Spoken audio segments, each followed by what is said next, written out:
McLaren's self-proclaimed stealth mode MCL40 made its track debut at Barcelona a little bit late, on the third day of the pre-season group shakedown session in Catalonia. While not a lot of images have yet emerged of the car, possibly due to its radar-absorbing paint or low radar cross-section bodywork, it's still possible to make some initial observations of the car's design, so here they are. McLaren had the smallest aerodynamic test allocation of any team, but in 2024 and 2025 it had the fastest and most effective development rate of any team on the grid. As a new design from the reigning world champions, this is a car which has a huge amount of attention being paid to it. As the team were the dominant champions in 2025, they were also the team with the smallest aerodynamic development allowance of any of the teams in Formula 1, so the solutions on the car must be clever to make it work. While Red Bull and indeed Ferrari developed their cars late into 2025,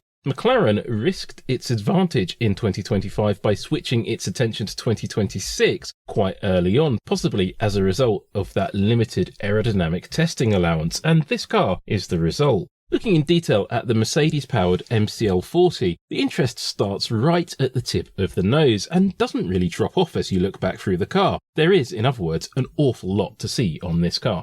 The front wing supports to the nose sit a little way rearward of the tip of the nose and pick up on the trailing edge of the first wing element.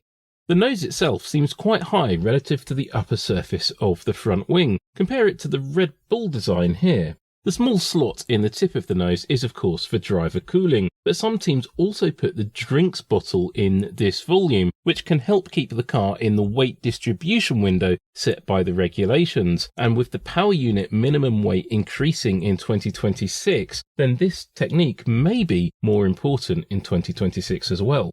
Looking at the front wing of the MCL40, there's something missing. There's no real sign of a front wing active aerodynamics actuator at all, and this is quite interesting, and there's a couple of possible reasons for this. Firstly, the device simply wasn't ready for the Barcelona shakedown. After all, McLaren were late to the party in Catalonia, and the car simply wasn't ready for the start of the session. The other option is that the device simply can't be seen, as the actuators might be in somewhere like the end plates, but this would seem unlikely as they'd have to be extremely small, but it is still possible that the actuator is located somewhere that we can't see. For example, there are small metal link elements underneath the nose. Perhaps these are linked to the actuator itself, which is housed fully within the nose structure. We'll have to wait and see.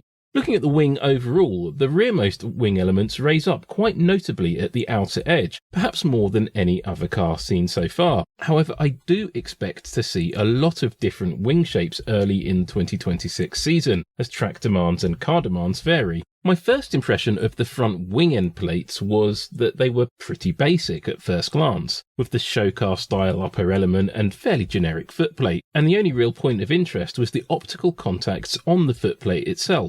These are placed on aerodynamic components to check for deformation or flexing, but I've not seen any of these contacts placed on the footplates of any other car at all, but McLaren has them on both sides. But I can't see what camera would be filming these optical contacts, as they're surely hidden from the centerline of the car, and external imagery like this must be hard to scale accurately, so it's a bit of a mystery what's going on there.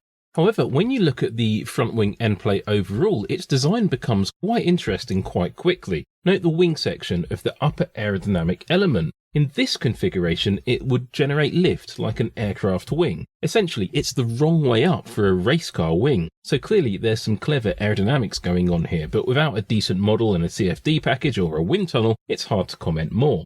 The overall shape of the end plate itself is actually very interesting, with an awful lot of sculpting. Note the cutout towards the upper trailing edge. There also seems to be some really interesting sculpting on the underside, but it would be good to get a better look at that. Just how twisted the end plate is clear to see here, and also note the small housing for something underneath the upper element of the end plate. This could be the tyre sensor, as there's not one visible on the end plate at all anywhere else, or it could be a camera looking at the footplate and those optical contacts, though that doesn't seem to be right, as it would probably only record the deformation of the upper element relative to the footplate, and why would you want to do that? Interestingly, the camera on the nose housing, the mandatory housings, seems to be looking directly at the optical contacts on the inner face of the end plate. There's probably a lot more to come here, and I'm waiting to see it.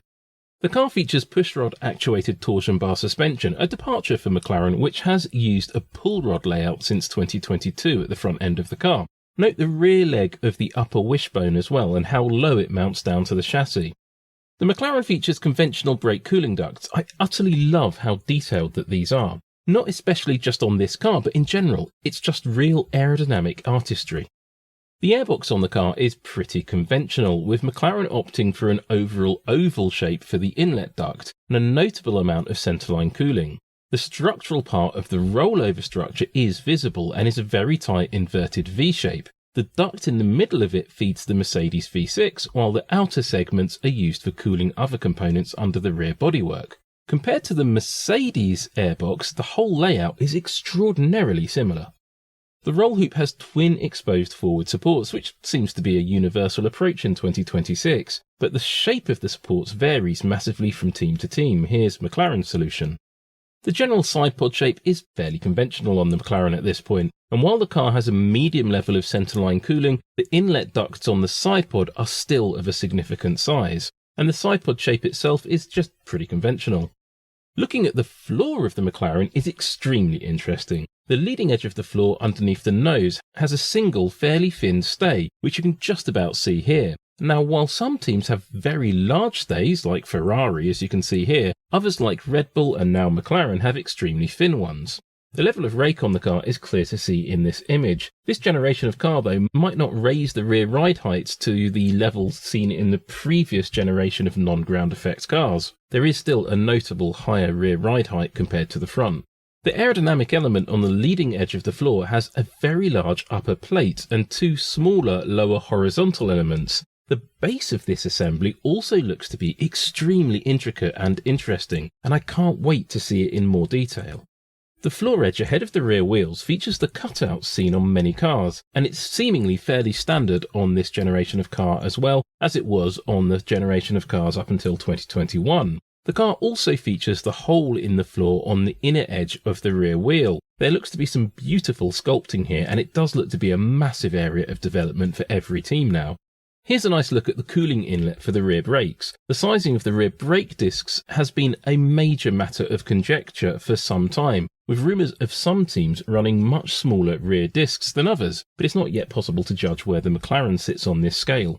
Here's a quick look at the rear wing on the McLaren. Note the active aerodynamics actuator, clear and obvious to see, unlike at the front of the car. There are some signs of flow visualization dye on the wing. You might need to get used to this because you're going to see a lot of it as the 2026 season goes on. The rear wing end plate looks to have some interesting sculpting on the outer edge. Notably, the McLaren features a serrated engine cover fin in the same vein as the Ferrari, perhaps why they call it the stealth mode, because that shape is obviously seen on various military aircraft trying to reduce its radar cross-section. Not sure that's a big factor in pre-season running for Formula 1, but notably the McLaren has fewer serrations than the Ferrari. It's believed, but not confirmed, that these cutouts on the fin have a benefit while the car is in yaw. In other words, while it's going round corners.